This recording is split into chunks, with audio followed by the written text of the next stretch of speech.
బాబిలోను మహారాజభవనం.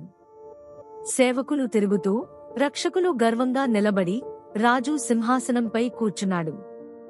చాలా కాలం క్రితం శక్తివంతమైన బాబిలోను రాజ్యంలో దానియేలు అనే ఒక మనిషి ఉండేవాడు.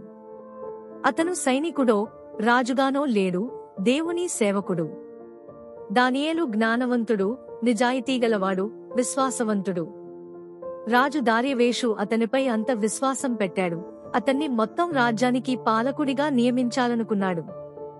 కాని అందరూ దీనికి సంతోషించలేదు. కొంతమంది అసూయతో ఉన్న అధికారులు అతన్ని కూల్చడానికి యోచించారు.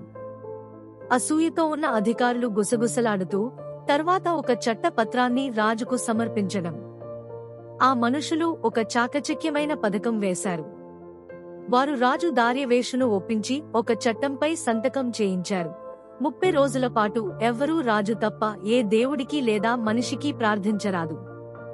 ఎవరు అవిధేయత చూపితే వారిని ఆకలితో ఉన్న సింహాల గుహలో వేయాలి.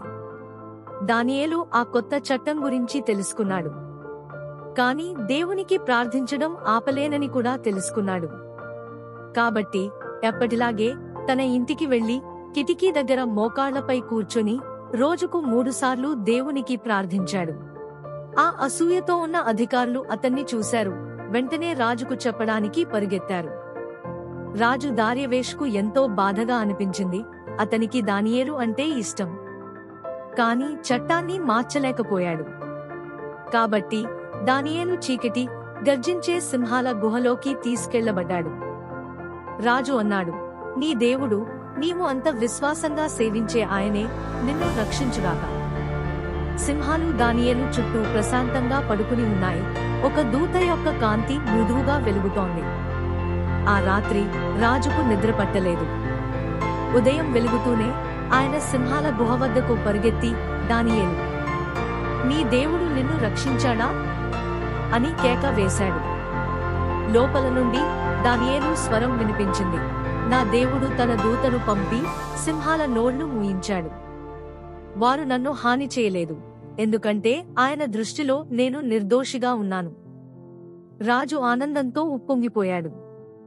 దానియేలు గుహ నుండి పైకి తీయబడ్డాడు. అతనికి ఎలాంటి హాని కాలేదు. ఆ తర్వాత రాజు ఒక కొత్త చట్టం చేశాడు. తన రాజ్యంలో అందరూ దానియేలు దేవునిని గౌరవించాలి, ఎందుకంటే ఆయన రక్షించేవాడు, విమోచించేవాడు. దానియేలు ధైర్యం మనకు గుర్తు చేస్తుంది. ప్రపంచం మనకు వ్యతిరేకంగా ఉన్నా కూడా దేవుడు ఎల్లప్పుడూ మనతోనే ఉంటాడని తెలుసుకుని మన విశ్వాసంలో నిలబడాలి.